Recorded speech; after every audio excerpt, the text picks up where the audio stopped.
Hey everybody, this is Wild and Woolly Game coming to you live from the middle of nowhere, the center of everywhere, to bring to you today's choice cut.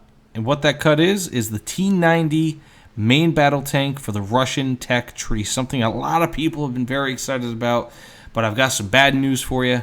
I personally don't think it will be in the next patch, 1.93.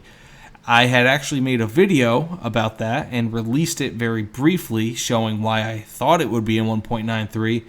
But man, let me tell you, I was mistaken. There were a lot of things that I just blatantly ignored when I had released that video, such as the wave of content that their Gaijin's already releasing for the Russians, such as the BMP-3 and the two helicopters, the Mi-28N and the Ka-50 Black Shark. So I don't think that they'll release it for this patch, but it's possible.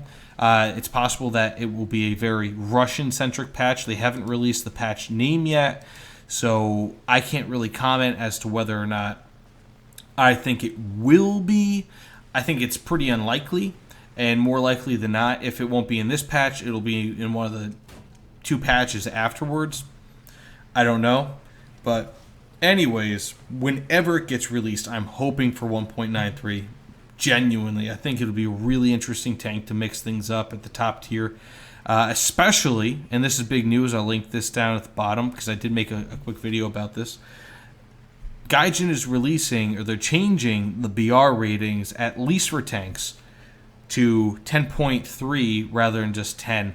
So that should take out a lot of 9.0 vehicles versus 10.0 vehicles. Well, currently 10.0 vehicles. So the Leopard 2A5 as well as the top tier Abrams will be affected by this, and those will go to 10.3, which should be a huge relief to people who purchased premium tanks at 8.7 or 9, or who just have tanks anyways at 8. Or really 9 or even 9.3, because they should be seeing less, if not really any at all, of those high tier tanks. You know, the top of the line tanks. And excuse the gameplay footage here, it is pretty laggy. It's just something I have to deal with.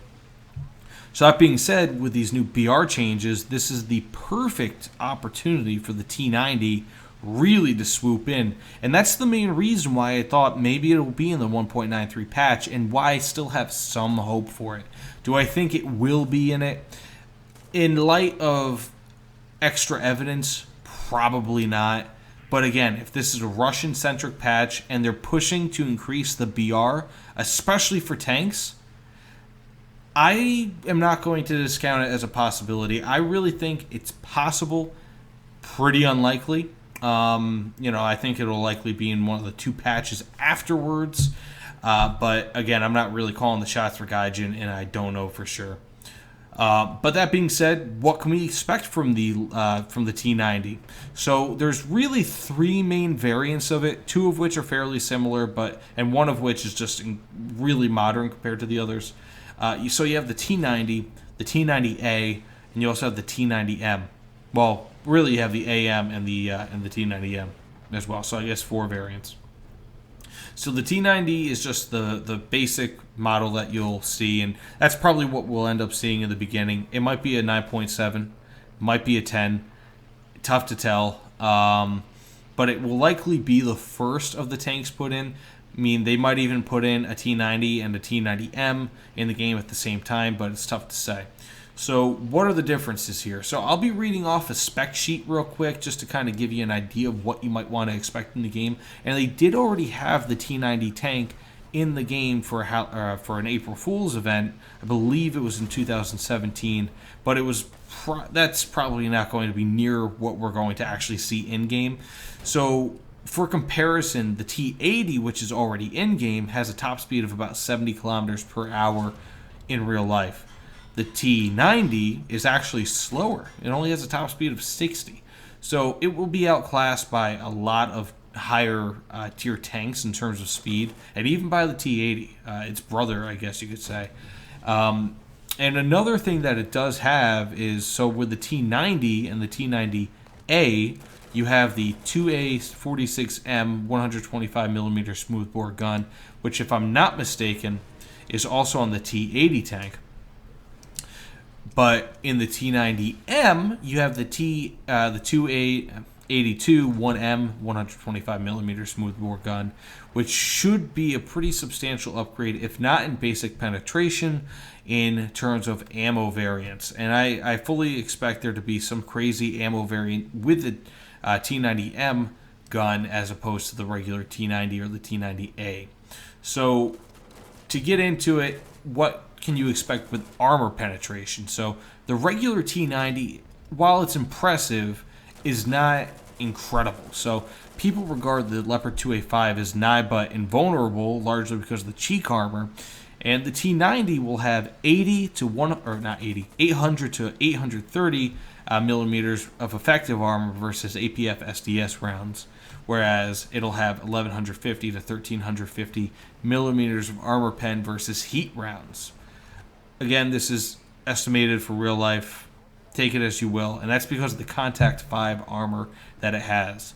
Now with the T90M or the T90MS, which is the upgraded version of the export model, you'll have anywhere between 1100 and 1300 millimeters of effective armor pen or effective armor versus the APF SDS rounds, and 1350 millimeters plus versus heat rounds. So versus the APF SDS rounds, you'll be seeing between 300 and 500 millimeters of armor protection over the regular T90, which is huge. Versus heat, it's a little bit less, but you still have a ton of armor protection anyways, so it's huge regardless. And when you're looking at it, the T90 versus the T90A, really the T90A has, I believe it's an upgraded engine. It's got an upgraded thermal optic, and that's really it. So it's some minor upgrades, nothing incredible, but it's still an upgraded tank.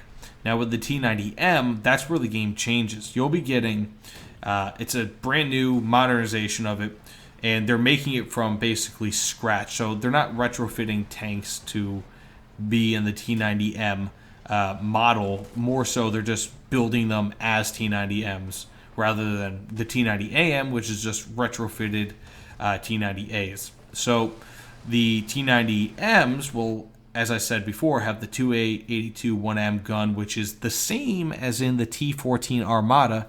Hopefully they bring out the T-14 Armata in the next few months. Maybe next year, who knows? I doubt it, but I can hope.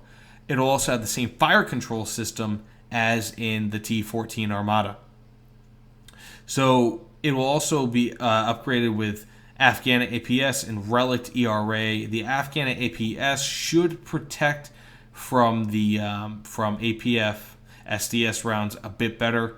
It'll also have, and I'm reading this from sources.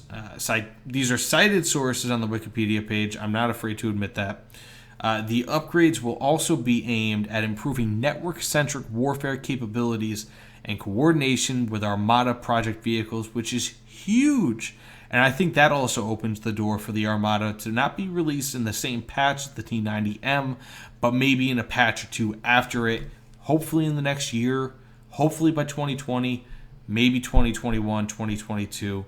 But these will be the first truly, if you want to call them modern tanks that War Thunder will have in them, in that these tanks have been released, they've been created after War Thunder was actually created itself. So that's a pretty big step. We're now getting out of historical tanks or tanks that were created in the 90s and early to mid 2000s even. And we're getting tanks that were created in the last decade after this game was made. So it's pretty cool, and I think that opens also the door. We're going to start seeing the same sort of trend in planes as well, but they might not release the T-14 Armata for quite some time, and I think the reason being is because maybe they don't want to get too modern. They still have a lot of tanks in the backlog that they could just put into the game, and a lot of other vehicles, armored vehicles, and maybe even some different types of vehicles as well, rather than just naval helicopters, air, and ground.